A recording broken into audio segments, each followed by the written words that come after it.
എല്ലാവർക്കും flavours of APRONന്റെ മറ്റൊരു എപ്പിസോഡിലോട്ട് സ്വാഗതം. ഇന്ന് നമ്മളൊരു ഗോൺ സ്റ്റൈൽ ഒരു മട്ടൻ കറിയാണ് തയ്യാറാക്കാൻ വേണ്ടി പോകുന്നത്. ഒരു സ്പെഷ്യൽ റെസിപ്പിയാണ്. അപ്പോൾ എല്ലാവർക്കും യൂസ്ഫുൾ ആയിട്ടുള്ള വീഡിയോ ആണ്. അപ്പോൾ നേരെ വീഡിയോസിലോട്ട് പോവാം. ആദ്യം തന്നെ നമുക്കൊരു മസാലയാണ് തയ്യാറാക്കിയെടുക്കേണ്ടത്. അതിനുവേണ്ടി ഞാനൊരു പാൻ എടുത്തതിന് ശേഷം ചിരകിയ തേങ്ങ ഒരു 4 ടേബിൾ സ്പൂണാണ് ഇട്ട് കൊടുത്തിരിക്കുന്നത്. അതൊന്ന് ഗോൾഡൻ ബ്രൗൺ ആക്കി മാറ്റി വയ്ക്കുക.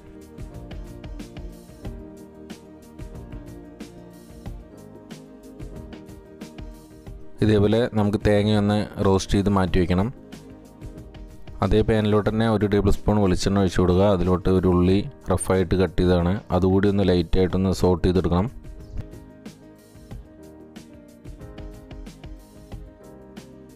അതുപോലെ ഉള്ളി കൂടി നമുക്ക് ബൗളിലോട്ട് മാറ്റി വയ്ക്കുക. ഇനി അതിനുശേഷം നമുക്ക് അതേ പാനിലോട്ട് തന്നെ ഒരു ടേബിൾ സ്പൂൺ കൊത്തമല്ലി, ഒരു ടേബിൾ സ്പൂൺ പെരിഞ്ജീരകം, ഒരു ടേബിൾ സ്പൂൺ ബ്ലാക്ക് പെപ്പർ ഇതെല്ലാം കൂടി ഒന്ന് റോസ്റ്റ് ചെയ്ത് അതിലോട്ട് നമുക്ക് കുറച്ച് മല്ലിയില കൂടി ഇട്ട് കൊടുത്ത് നന്നായിട്ടൊന്ന് ഫൈൻ പേസ്റ്റ് ചെയ്തെടുക്കണം. ഇതേപോലെ മല്ലിയില കൂടി ഇട്ട് കൊടുക്കുക. ഇനി അത് ഒരു മിക്സി ജാറിലിട്ട് നമുക്ക് അല്പം ചൂടുള്ള വെള്ളം കൂടി ഒഴിച്ചു കൊടുത്ത് നല്ലൊരു ഫൈൻ പേസ്റ്റാക്കി മാറ്റി വയ്ക്കാം. ഒരു പാൻ എടുത്തതിന് ശേഷം അതിലോട്ട് നമുക്ക് വാഷ് ചെയ്ത് വെച്ച മട്ടൻ ഇട്ട് കൊടുക്കുക. അതിലോട്ട് ഒരു ടേബിൾ സ്പൂൺ ഇഞ്ചി, വെളുത്തുള്ളി, ഗ്രീൻ ചില്ലി, അല്പം മഞ്ഞൾപ്പൊടി, ഉപ്പ് ഇതെല്ലാം കൂടി നന്നായി ഒന്ന് മിക്സ് ചെയ്തെടുക്കുക.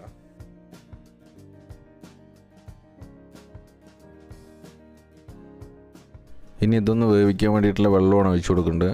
ആവശ്യത്തിന് വെള്ളം നമുക്ക് ഒഴിച്ചു കൊടുത്ത് വേവിക്കാവുന്നതാണ്. നമുക്കൊരു കുക്കറിൽ വേണമെങ്കിലും ഒരു 2 വിസിലടിച്ചെടുക്കാവുന്നതാണ്. ഇനി ഇതൊന്ന് അടച്ചു വെച്ച് കുക്ക് ചെയ്യുക. ഇതൊന്ന് ഹാഫ് കുക്കായി വരുമ്പോഴേക്കും നമുക്കതിന് വേണ്ടിയിട്ടുള്ള മസാല തയ്യാറാക്കി വയ്ക്കുക. ഒരു പാൻ എടുത്തതിന് ശേഷം 3 ടേബിൾ സ്പൂൺ വെളിച്ചെണ്ണയാണ് ഒഴിച്ചു കൊടുത്തിരിക്കുന്നത്. അതിലോട്ട് നമുക്ക് ഹോൾ സ്പൈസസ് കൂടി ഇട്ട് കൊടുക്കുക. റെഡ് ചില്ലി, പെരിഞ്ജീരകം, കൊത്തമല്ലി, ഏലക്ക, ഗ്രാമ്പൂ ഇതെല്ലാം കൂടി ഇട്ട് കൊടുത്തിട്ട് അതിനുശേഷം നമുക്ക് 2 മീഡിയം സൈസ് ഉള്ളി ഫൈനായിട്ട് സ്ലൈസ് ചെയ്താണ് അതുകൂടി ഇട്ട് കൊടുത്തിട്ട് ഒന്ന് ഗോൾഡൻ ബ്രൗൺ ആക്കി എടുക്കുക. അപ്പോൾ നമ്മുടെ ഉള്ളി ഏകദേശം ഒന്ന് ഗോൾഡൻ ബ്രൗൺ ആയി വന്നിട്ടുണ്ട്. ഇനി നമുക്ക് ഇതിലോട്ട് ഇഞ്ചി വെളുത്തുള്ളി പേസ്റ്റാണ് ഒരു 1.5 ടേബിൾ സ്പൂൺ ഇഞ്ചി വെളുത്തുള്ളി പേസ്റ്റാണ് ഞാൻ ഇട്ട് കൊടുത്തിരിക്കുന്നത്. ഇനി ഇതിൻ്റെ ഒരു റോ ടേസ്റ്റ് എന്ന് പോകുന്ന വരെ നമുക്കൊന്ന് സോട്ട് ചെയ്തെടുക്കണം.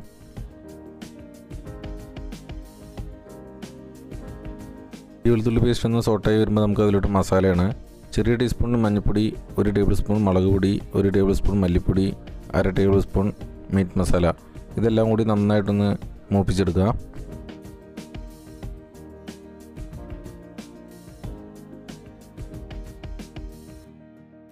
ഒന്ന് റോസ്റ്റ് ആയതിനു ശേഷം നമ്മൾ നേരത്തെ റെഡിയാക്കി വെച്ച മസാല ഒഴിച്ചു കൊടുക്കുക. നമുക്ക് ഗ്രേവിക്ക് ആവശ്യത്തിനനുസരിച്ച് നമുക്ക് ഒഴിച്ചു കൊടുത്താൽ മതിയാവും.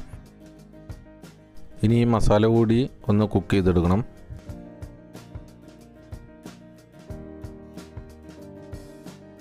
മസാല ഒന്ന് കുക്കായി വരുമ്പോൾ നമുക്കതിലോട്ട് തക്കാളി കൂടിയാണ് 2 തക്കാളി ചെറുതായി അരിഞ്ഞാണ് അതുകൂടി ഇട്ട് കൊടുത്തിട്ട് ഒന്നുകൂടി കുക്ക് ചെയ്തെടുക്കുക.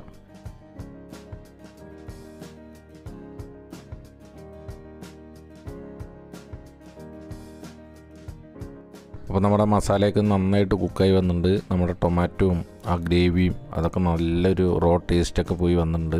ഇനി നമ്മൾ നേരത്തെ ബോയിൽ ചെയ്യാൻ വെച്ച മട്ടൺ അതിലോട്ട് നമുക്ക് ഒഴിച്ചു കൊടുക്കുക. ആദ്യം തന്നെ ഞാൻ മട്ടൻ്റെ സ്റ്റോക്കാണ് ഒഴിച്ചു കൊടുക്കുന്നത്. മട്ടൻ്റെ സ്റ്റോക്ക് ഒഴിച്ചു കൊടുത്ത് ഗ്രേവി ഒന്ന് നന്നായി റെഡ്യൂസ് ആയതിനു ശേഷം നമുക്കതിലോട്ട് മട്ടൺ കൂടി ഇട്ട് കൊടുക്കുക.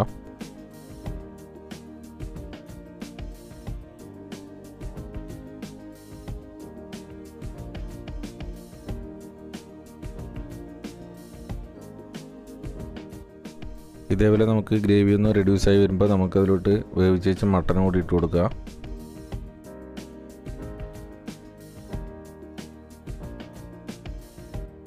മട്ടൻ കറിക്ക് ആവശ്യമായിട്ടുള്ള ഉപ്പ് കൂടിയാണ് ഇട്ട് കൊടുക്കേണ്ടത്. ആവശ്യത്തിന് ഉപ്പ് ഇട്ട് കൊടുക്കുക നമുക്ക്. അതിനുശേഷം നമുക്കിതൊന്ന് ഫുൾ കുക്ക് ചെയ്തെടുക്കണം.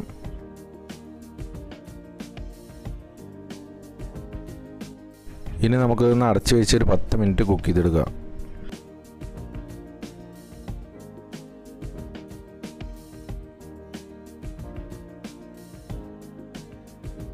നമ്മുടെ മട്ടൻ കറി ഏകദേശം ഒരു 10 മിനിറ്റ് ആയിട്ടുണ്ട്. നമുക്കൊന്ന് തുറന്ന് നോക്കാം. ഇതേപോലെ ഗ്രേവി നന്നായിട്ടൊന്ന് റെഡ്യൂസായി വന്നിട്ടുണ്ട്. നമുക്ക് ഒരുപാട് ഗ്രേവി കുറുക്കി വേണമെന്നുണ്ടെങ്കിൽ കുറച്ച് 5 മിനിറ്റ് കൂടി നമുക്ക് ഫുൾ ഫയറിൽ വെച്ചാൽ മതിയാവും. ഞാനിവിടെ ഈ ഒരു ടൈപ്പ് ഗ്രേവിയിലാണ് ഇവിടെ മട്ടൻ കറി എടുക്കുന്നത്. അതിലോട്ട് നമുക്ക് അല്പം മല്ലിയില കൂടി ഇട്ട് കൊടുത്ത് ഫയർ ഓഫ് ചെയ്യാം. അപ്പോൾ നമ്മുടെ മട്ടൻ കറി റെഡി ആയിട്ടുണ്ട്. നമുക്കിതൊരു ജീര റൈസിൻ്റെ കൂടെയാണ് ഞാനിവിടെ സെർവ് ചെയ്യുന്നത്. നമുക്ക് പൊറോട്ടയുടെ കൂടെയാണ് ചപ്പാത്തിയുടെ കൂടെയാണ് നല്ലൊരു കോമ്പിനേഷനാണ്. അപ്പോൾ എല്ലാവർക്കും വീഡിയോ ഇഷ്ടമായെന്ന് വിചാരിക്കുന്നു. ഇഷ്ടമായി കഴിഞ്ഞാൽ ഒന്ന് ലൈക്ക് ചെയ്യുക, സപ്പോർട്ട് ചെയ്യുക, ഫീഡ്ബാക്ക് അറിയിക്കുക. അപ്പോൾ അടുത്ത പുതിയ റെസിപ്പി ആയിട്ട് കണ്ടുമുട്ടാം. അപ്പോൾ അതേപോലെ പുതിയ റെസിപ്പിയുടെ നോട്ടിഫിക്കേഷൻ കിട്ടാൻ വേണ്ടി താഴെ കാണുന്ന ഒരു സബ്സ്ക്രൈബ് ബട്ടൺ, അതേപോലെ തന്നെ ബെല്ലൈക്കൺ കൂടി ഒന്ന് ക്ലിക്ക് ചെയ്യുക.